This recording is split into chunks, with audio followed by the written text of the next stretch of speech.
The first time I heard about the Enneagram, I ignored it.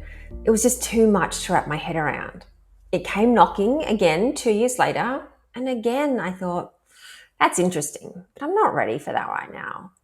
Another 2 years passed, and as the Enneagram rose in popularity, I started to pay more attention to it. I became intrigued about what the model had to offer, slowly reading Russ Hudson, Helen Palmer, and other popular texts. And then bam, I found myself enrolled in this intense transformational Enneagram program with Beatrice Chestnut and Aranio Paez, and I've been on this wild ride ever since. And I can say with certainty, the Enneagram is an incredible compass to support inner work, both healing and growth. And as I work with more and more people in different stages of the healing journey, I've been asking myself, is it always the right model to use?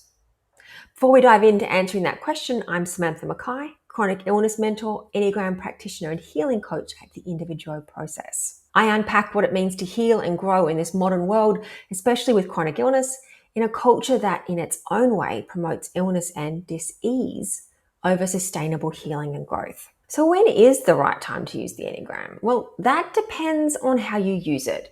Because at some stages of recovering from chronic dis-ease or imbalances of any kind, it can be too soon for the Enneagram unless you use it very carefully and very gradually. And our minds and our bodies will let us know when we're not ready for it. Let me put this in the context of my own healing journey. I started working intensely with the Enneagram in 2021. That's 12 years after I first started trying to heal my chronic illnesses, 10 years after I first worked with a therapist, 6 years after my severe burnout, and 2 years after most of my chronic illnesses stabilized and I was predominantly symptom-free. Now, that doesn't mean I wouldn't have benefited from working with it earlier, but it would have needed to be in a very gentle way. Let me explain. On the whole, the Enneagram is a compass or a guide for helping us deconstruct our ego. By doing so, we shift from operating on automatic responses based on habitual patterns and create space within us to make different choices. To deconstruct our ego, we need to be able to go against our ego.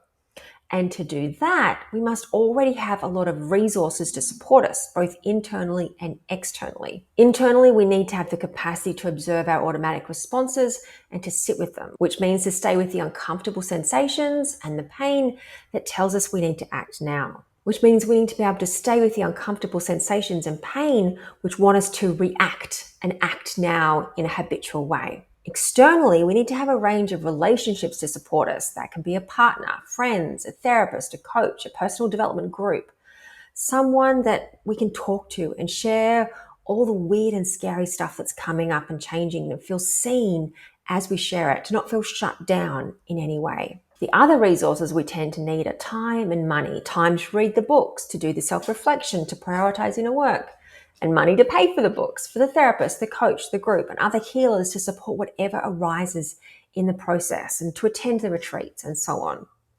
When you have those things, or those things are a part of a program you're enrolling in, then you're ready to do the deeper work the Enneagram has to offer. If you don't have those things as yet, you can still work with the Enneagram, but it needs to be in a far more gentle way. What do I mean by that? Well, let me give you 3 examples. Let's start with somatic capacity.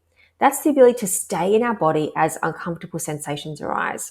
And to increase that, you generally need to do physical activities, which can range from yoga to boxing or some body-based therapy of some kind. So how can the Enneagram help us with this? Well, if you know your type, you know your center of intelligence, which helps to describe the relationship you have with your body, which in turn informs you as the kind of physical activities that will most help you reconnect with your body. Secondly, looking at your dominant instinct, self-preservation, social belonging, and sexual fusion can give you an idea of the kind of support or relationships you'll feel safest in at the start of your journey. For example, will you prefer to work alone, in groups, or one-on-one? Finally, one thing that I've noticed that all people with a chronic illness or chronic imbalance of some kind struggle with is accepting ourselves for who we are. And we cannot deconstruct our ego until we've accepted all parts of our ego, accepted all parts of ourselves, whether good or bad. So if you know your type, you can read through the description and explore which aspects are okay and which aspects aren't okay, and explore that in a safe space and work on accepting all parts of yourself. And if you don't know your type, you can look at all 9 types and notice how your body, mind, and heart react to each one. What are the negative feelings, difficult sensations, or negative thoughts that arise about each type? And explore those. It's important that we know how to work with the Enneagram in a gentle way as well as a more confrontational way. So to summarize, it's time to do deep inner work with the Enneagram when you have the inner capacity to stay with discomfort, when you have a robust support network and the resources you need to support your inner work. If you're still developing those things, I encourage you to use the Enneagram in a more gentle way to guide your healing journey. But gentle does not mean superficial, because these foundational stages of our healing journey set us up for the rest of what's to come.